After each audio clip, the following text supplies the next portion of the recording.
ሰላም ውድ የዲያቆን አምላክ የዩቲዩብ ቤተሰቦች እንደምን አላችሁ?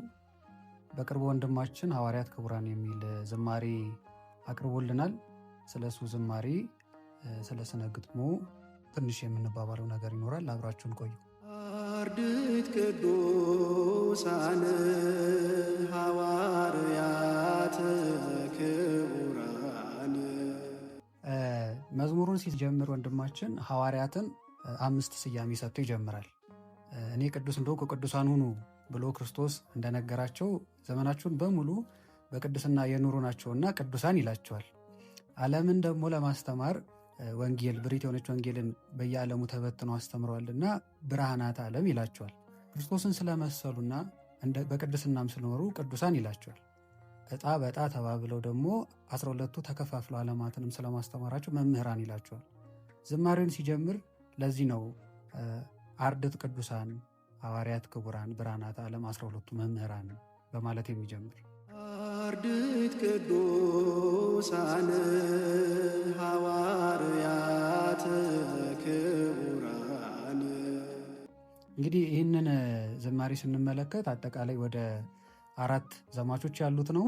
በ4ቱ ዘማቾች ውስጥ ወደ 6 ስንኞች ተቋጥረውባቸዋል።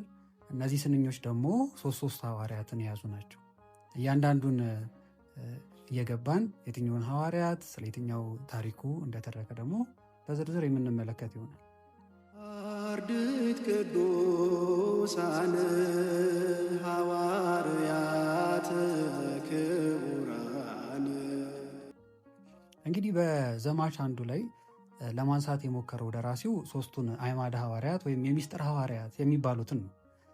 እነዚህን ሐዋርያት ሲያነሳቸው የመጀመሪያው ስለ ጴጥሮስ ይናገራል። ጴጥሮስ በእንድርያስ እንደተጠራ እና ከአሳ አጥማጅነት እንደመጣ አስቀድሞ አሳ አጥማጅ የነበረ አሁን ደግሞ ሰዎችን በወንጌል ሊያጠምድ እንዳለ ይናገራል። ቀጥሎ የዘብዴዎስ ፍሬ ናችሁ እያለ ደግሞ ዮሐንስና ያዕቆብን ያነሳቸዋል። እነሱም አሳ አጥማጅ መሆናቸውን ይነግረንና እነሱ ደግሞ አሳን የሚያጠምዱበት መረባቸውን ጥለው ምዕመናንን ወደ ክርስቶስ የሚያቀርቡበት ወንጌልን እንደተጫሙ ይነግረናል። ከዛ በኋላ እነዚህን የሚስጥር ሐዋርያት የሚባሉትን ክርስቶስ ያለያቸውን እነዛን 3 ቦታዎች ያነሳል። የመጀመሪያው ደብረ ታቦር ነው።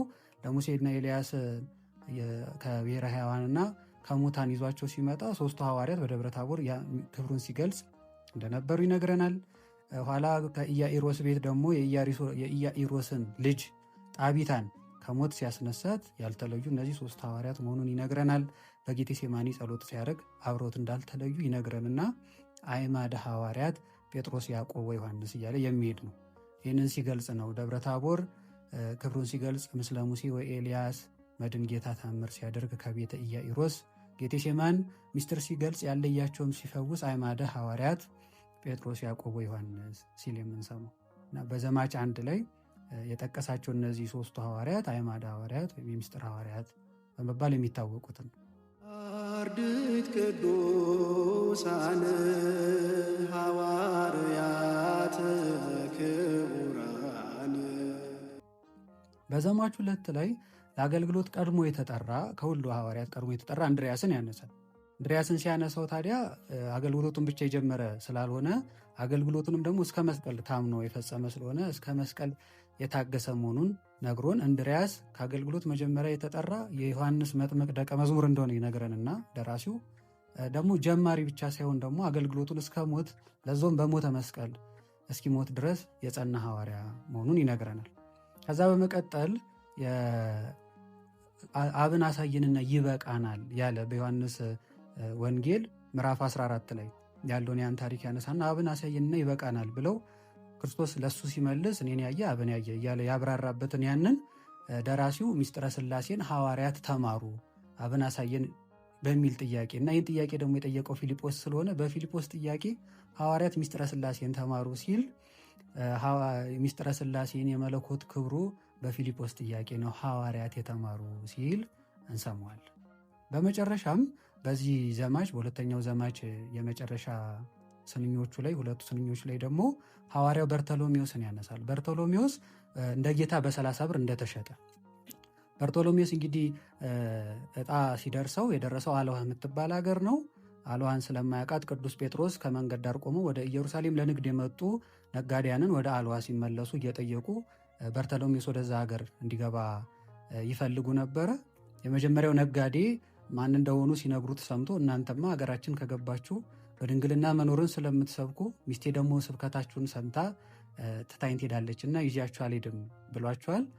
ከዚህ በኋላ ነው ጴጥሮስ እኔ ጌታ ነኝ አንተ ባሪያ ነህ እሸጥሃለሁ ብሎ ቅዱስ በርቶሎሜዎስን ወደ አልዋህ ለሚሄድ ለሌላ ነጋዴ በ30 ብር ይሸጠው። በርቶሎሜዎስም እንግዲህ አልዋህ ከገባ በኋላ የጠበቀው የእርሻ ጠባቂ መሆን ነው። በዚህም ወደ ክርስቶስ አልቅሷል። ለዚህ አገልግሎት ስላልሆነ የላከው ለቅሶን ሐዘኑን የሰማ ደግሞ እግዚአብሔር በአንድ ወቅት ወደ የእርሻው ባለቤት ሲመጣ ከእርሻው መሃል እባብ ወጥቶ ቢነድፈው ሌሎቹ ሲያለቅሱ በርቶሎሜዎስ በጸሎቱ አድኖት የአገልግሎት በሩ ተከፍቶለት አልዋህን ሕዝብ እንዳለ አስተምሮ አጥምቋቸዋል። ስለዚህ ደራሲንን ታሪክ ይዝና ምን ይላል? እንደ ጌታ በ30 ብር የተሸጠውን በርቶሎሜዎስ ያነሳና ለአልዋህ ሕዝብ እንደ አበሜ ሆነላቸው ሲል እናገኘዋለን። አበሜ ማለት ጥሩ መዓዛ ያለው ዕጣን ማለት ነው። የክርስቶስን መዓዛ ለማያውቁ ለአልዋህ ሕዝብ ክርስቶስን የሰበከላቸው በርቶሎሜዎስ ለአልዋህ ሕዝብ አበሜ ሆናቸው፣ ጥሩ መዓዛ እንዳለው ዕጣን ሆናቸው እያለ በርቶሎሜዎስ እንደ ጌታ በ30 የተሸጠው ለአልዋህ ሕዝብ እንደ አበሜ ሆነላቸው ሲል እናገኘዋለን ማለት ነው። እንግዲህ በዚህ በሁለተኛው ዘማች ላይ እነዚህን ሶስቱን ሐዋርያት በሁለት ስንኝ እያደረገ ታሪካቸውን በዚህ አገባብ ጽፎልናል ማለት ነው።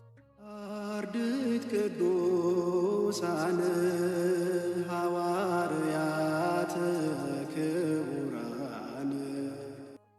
በሶስተኛው ዘማች ላይ የምንመለከተው ሶስት ሐዋርያት ደግሞ አንደኛው ሐዋርያው ቶማስ ነው። የመጀመሪያው የሚያነሳው ስለሱ ነው። ሐዋርያው ቶማስ አናጺ እንደነበር ይነግረናል።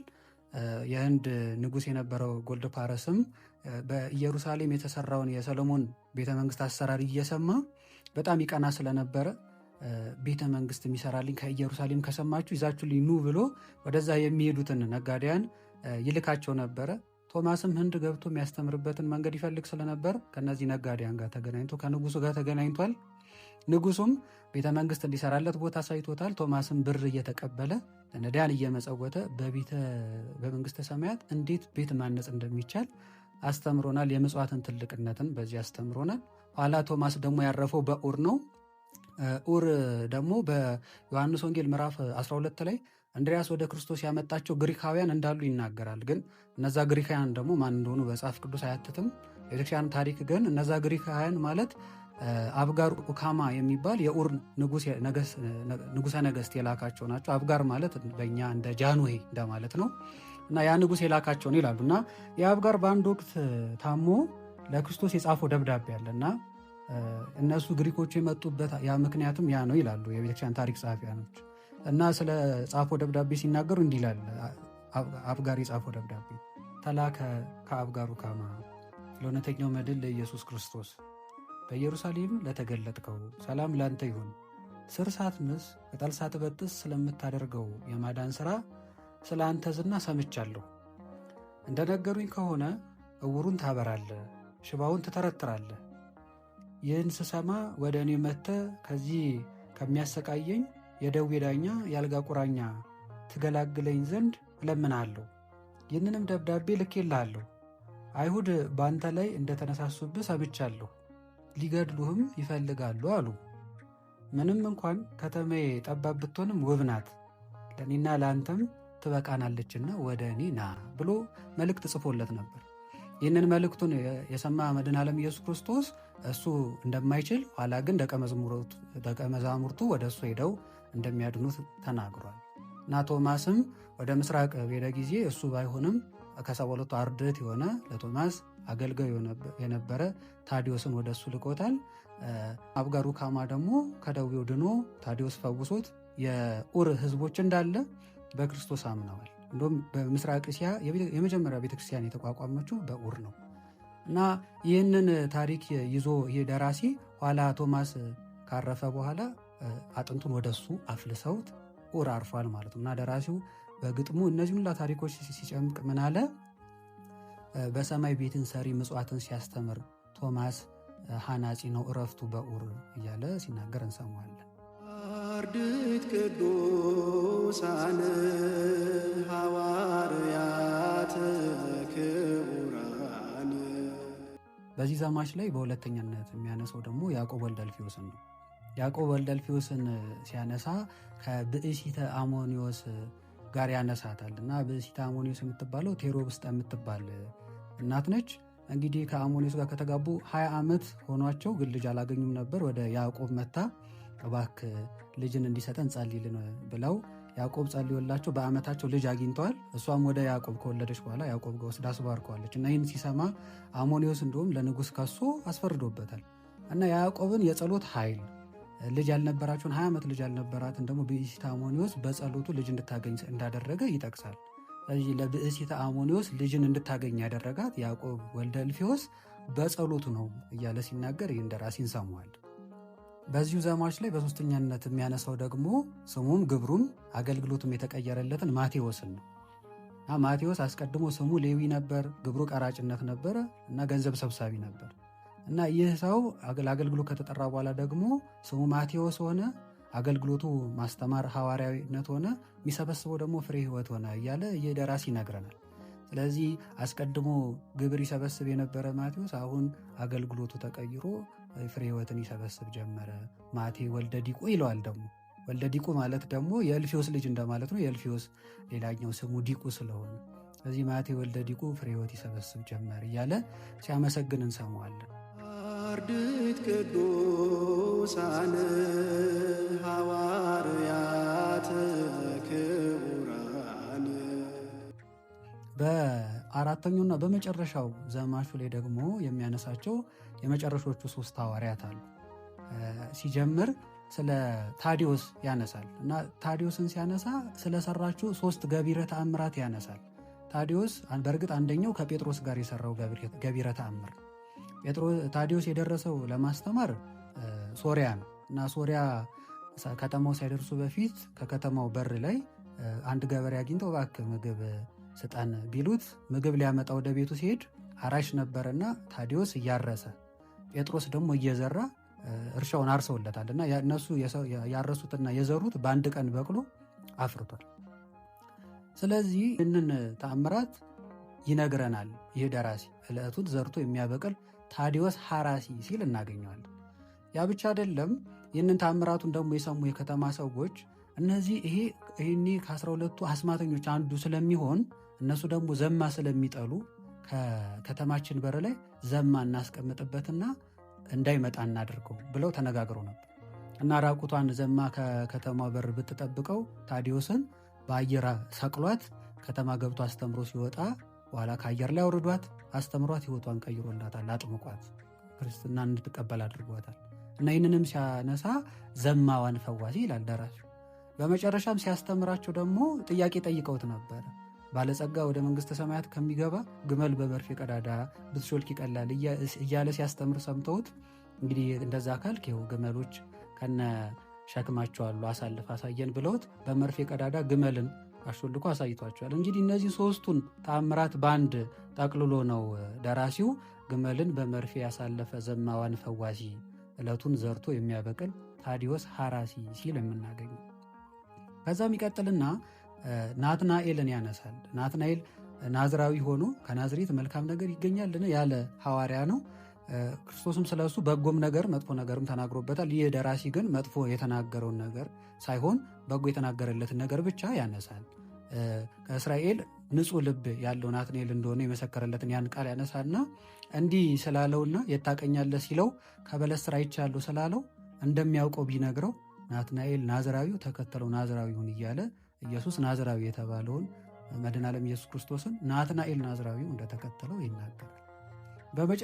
በመጨረሻ ዘማች የመጨረሻ ስንኙ ላይ ደግሞ የመጨረሻውን ሐዋርያ በይሁዳ ምትክ የተተካውን ማትያስን ያነሳል። ስለ ማትያስ ሲያነሳ ታጋሲነቱን ብዙ መከራ እንደደረሰበት ያነሳል። ከደረሱባቸው መከራ ግን 2ቱን መከራዎች ያነሳል። እንግዲህ ማትያስ የደረሰው የሰውን ስጋ የሚበሉ ስለነበረ ይዘውት በእነሱ ስርዓት መሰረት እንደዚህ አይነት ሰው ሲያገኙ አይኑን ያጠፉና 40 ቀን ሳር ይመግቡታል እና ማትያስንም ይዘውት አይኑን አጥፍተውት 40 ቀን በእስር ቤት አኑረውት ሳሩን ግን ብላ ቢሉት ሳሩን ሳይበላ ቀርቶ በ40ኛው ቀን እንድሪያስ መጥቶ በዝግ እስር ቤት ገብቶ ከእሱ ጋር የታሰሩትን እሱን ጨምሮ 123 ሰዎች ከእስር ቤት በዝግ በር አውጥቷቸዋል። እና ይህን ተአምራት ያዩም ብዙ ምዕመናን በትምህርቱ አምነው የክርስቶስን ጥምቀት ተጠምቀው ክርስትናን ተቀብለዋል ማለት ነው። ይህንንም እንግዲህ አገልግሎቱን ከጨረሰ በኋላ ነው ወደ ሌላ ሀገር ሄዶ ደግሞ እንዲሁ መከራ ደርሶበታል። አልጋ ላይ አስተኝተው 7 ቀን ሙሉ ከስሩ እሳት እያነደዱበት ቆይቷል። በሰባተኛው ቀን ሲመጡ ምንም አለመፈጠሩን አይተው አድንቀው በትምህርቱ አምነው የክርስትናን ጥምቀት ተጠምቀው ክርስቲያኖች ሆኗል። እንግዲህ በእነዚህ 4 ዘማቾች ውስጥ 12ቱን ሐዋርያት ሲያነሳ ደራሲው እነዚህን ታምራቶቻቸውን የሰሯቸውን ስራዎች ማድረግ ያሉብን ትሩፋቶችን ሁሉ የተማርንባቸው ናቸው። እንግዲህ ቃለ እግዚአብሔሩን ፈጣሪ ወዶልን ዝማሬያችንን ተቀብሎልን እግዚአብሔር አምላክ ከሐዋርያቱ ረድኤት በረከት እንዲከፍለን የሱ ቅዱስ ፍቃድ ይሁንልን። እግዚአብሔር ደግሞ ከረዳን ለእያንዳንዱ ሐዋርያት ደግሞ ተሰርቶላቸው እንዲሁ እንድንሰማ የእግዚአብሔር አምላካችን ቅዱስ ፈቃድ ይሁንልን። አነሳስቶ ያስጀምረን አስጀምሮ ያስፈጸመን ሁሉ እግዚአብሔር የከበረና የተመሰገነ ይሁን። ይቆየን። አርድእት ቅዱሳን ሐዋርያት